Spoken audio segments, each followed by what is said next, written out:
Hello everyone, welcome to MS study JH. आज मैं आप लोगों को क्लास 6 का विज्ञान का चैप्टर 6 का पहला भाग लेकर आए हैं। और इस चैप्टर का पहले भाग में आज आप लोगों को बताने वाले हैं सजीव और उनके परिवेश। तो चलिए दोस्तों, अब शुरू करते हैं और आज आप लोगों को बताते हैं सजीव और उनके परिवेश के बारे में चर्चा करते हैं। अंग्रेजी में लिविंग एंड देयर हैबिटेट कहते हैं। ठीक है, परिवेश, सराउंडिंग ना। पौधे तथा जंतु जिस प्राकृतिक वातावरण में रहते हैं और अपना अपना जीवन व्यतीत करते हैं, वह वातावरण उस जीव का परिवेश कहलाता है। मतलब पौधे तथा जंतु जिस वातावरण पर है से जिस अनुकूलित वातावरण में वो रहते हैं, ठीक है, और अपना जीवन व्यतीत करते हैं, और वही वातावरण क्या कहलाता है? उसका परिवेश कहलाता है। मतलब कोई जीव है से कोई ठंडे स्थान पर, कोई गर्मी स्थान पर, जिस इस तरह से मतलब वो स्थान पर वो रहते हैं, जिस वातावरण पर रहते हैं, वो क्या कहलाता है? परिवेश कहलाता है। ठीक है, अगला समझेंगे आवास, जिसको अंग्रेजी हैबिटेट साइंस में कहते हैं। आवास को पौधे एवं जीव जंतु जहाँ रहते हैं और अपने जीवन को बनाए रखने की आवश्यक वस्तुओं को प्राप्त करते हैं, वह स्थान उनका आवास कहलाता है। मतलब पौधे या जीव जंतु है से मतलब जिस स्थान पर वो जहाँ पर रहते हैं और अपना जीवन को बनाए रखने के लिए उसे कुछ आवश्यक वस्तुएं प्राप्त होती है, जरूरत होता है। ठीक है, तो वह स्थान क्या कहलाता है? आवास कहलाता है। मतलब आवास जिस स्थान पर वो रहने के लिए, खाने के लिए, ठीक है, और पहनने के लिए, ओढ़ने के लिए, ये सारा चीज जो आवश्यक वस्तुएं हैं वो प्राप्त हो, ठीक है, और जो स्थान हो, वे सभी क्या कहलाएंगे? आवास कहलाएगा। क्या कहलाएगा? आवास कहलाएगा।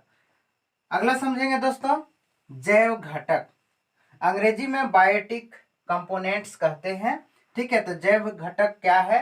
लिखा हुआ है किसी आवास स्थल के सभी सजीव जैसे पौधे, जंतु तथा अति सूक्ष्म जीव उसके जैव घटक कहलाते हैं। सजीव जानते ही होंगे कि वैसे जीव जो क्या हो, जिस पर है से जान हो, तो वे सजीव कहलाते हैं।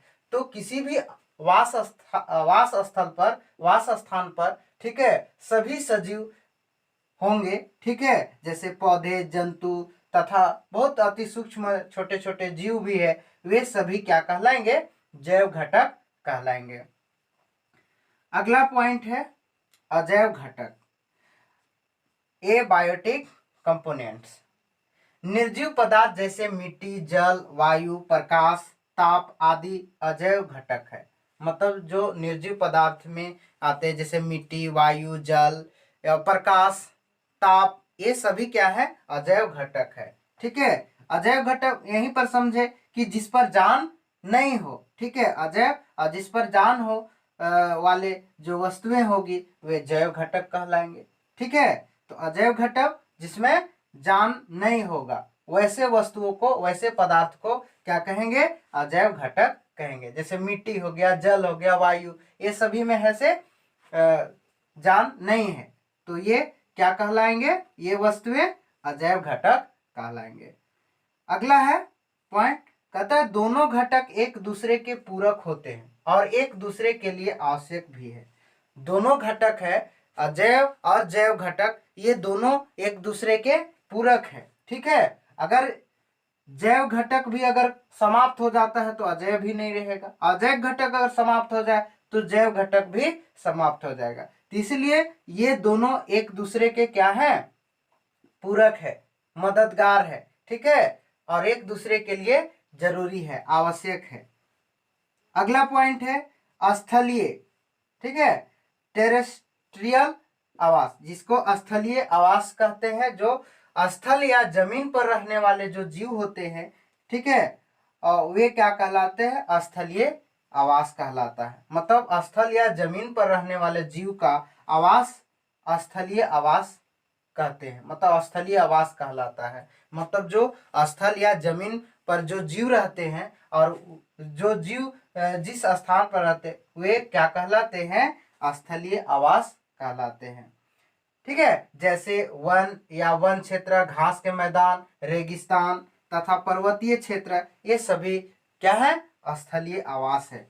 ठीक है, ये सभी जैसे वन क्षेत्र में ये सब जीव रहते हैं। ठीक है, घास के मैदान में भी कुछ सूक्ष्म जीव, रेगिस्तान में भी कीड़े मकोड़े, पर्वतीय क्षेत्र हो गया, पहाड़ी क्षेत्र में भी मतलब बहुत सारा ऐसे जीव होते हैं। ठीक है, जीव रहते हैं और उसका वास स्थान होता है। ठीक है, घर होता है। तो वैसे स्थान को क्या कहेंगे, स्थलीय आवास कहलाएगा। ठीक है, जैसे मरुस्थलीय स्थान में कुछ पौधे मरुस्थल स्थान पर है से जैसे है से नागफनी हो गया, बबूल हो गया, खजूर के वृक्ष, ये सभी ऐसे वहां पर उगते हैं। मरुस्थलीय स्थान, मरुस्थलीय जहाँ पर सारा स्थान पर क्या हो, बालू ही बालू हो, तो ये मरुस्थलीय स्थान कहलाता है। ठीक है, तो ये मरुस्थलीय स्थान भी कौन, स्थलीय स्थान पर होता है, स्थलीय आवास पर होता है। ठीक है, तो मरुस्थल स्थान में कुछ पौधे जैसे नागफनी, बबूल हो गया, खजूर के वृक्ष आदि, ये सभी ऐसे पौधे मरुस्थल स्थान पर उगते हैं। और जंतु में ऊंट हो गया, मरुस्थलीय के केकड़े, सर्प तथा मकड़ियां पाए जाते हैं। तो ये मरुस्थल स्थान पर है से जंतु में है से वहां पर मरुस्थल स्थान पर ऊंट पाया जाता है, मरुस्थलीय केकड़ा पाया जाता है, सर्प पाया जाता है, मतलब सांप तथा मकड़ियां पाए जाते हैं वहां पर। ठीक है, मरुस्थलीय जीव। तो ये सभी क्या है, ये स्थल, ये आवास का जीव है। ठीक है, तो ये सभी जीव है से मतलब स्थल और जमीन पर रहते हैं, तो ये स्थलीय आवास कहलाता है। अगला है जलीय आवास, एक्वेटिक ना। तो जलीय आवास मतलब जिस जीव का जल में स्थान हो वह जलीय आवास कहलाता है। मतलब जो जीव है से मतलब जल में रहता हो, तो जिस जल में रहता हो वही जल का जो स्थान है वे क्या कहलाएगा, जलीय आवास कहलाएगा। मतलब जो जीव का आवास होगा, स्थान होगा, जिस स्थान पर रहता हो, मतलब जल में ही रहने वाला जीव हो, तो वे जलीय स्थान क्या कहलाएगा, जलीय आवास कहलाएगा। जैसे जलीय आवास दो तरह के होते हैं। जलीय आवास दो तरह से, मतलब जल वाले घर कहिए। ठीक है, तो जलीय आवास दो तरह के होते हैं। पहला होता है मृदु जल। मृदु जल जिसे मीठा जल कहते हैं, जिसे पीने योग्य होता है। ठीक है, तो मृदु जल जैसे नदी हो गया, तालाब, झील, नहर, नाले, ये सभी मतलब ये भी एक प्रकार से क्या है, जलीय आवास है। मतलब नदी, तालाब, झील, नहर, नाले, ये सभी में है से सजीव जो जीव होते हैं ये रहते हैं इस पर। ठीक है, तो इसका स्थान है, जीव का स्थान है नदी, तालाब, झील, नहर, नाले। इसमें है से मछलियां, कीड़े मकोड़े, सूक्ष्म जीव या कई प्रकार से वनस्पतियां भी इसमें कुछ पौधे पाए जाते हैं मृदु जल में। तो मृदु जल भी एक क्या है, जलीय आवास है। ठीक है, अगला है दूसरा समुद्री या खारे जल।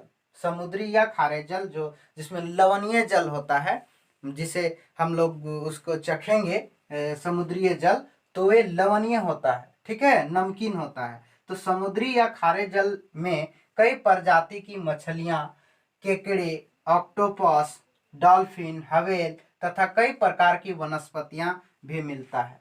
मतलब समुद्री या खारे जल पर है से मतलब अनेक प्रकार से प्रजातियां पाए जाते हैं, जैसे मछलियां हो गया, या केकड़े, या ऑक्टोपस, और डॉल्फिन, हवेल मछली, इस तरह से ऐसे कई प्रकार से भी उस पर ऐसे मतलब पाए जाते हैं जीव। ठीक है, तो वे जीव उस पर रहते हैं, तो वे क्या कहलाते हैं, जलीय आवास कहलाता। तो जलीय आवास दो प्रकार से होते हैं, समुद्री या खारे जल, लवणीय जलीय आवास स्थान, और एक दूसरा होता है मृदु जल, मतलब मृदु जल और समुद्री या खारे जल वाला। ठीक है, तो ये सभी है जलीय आवास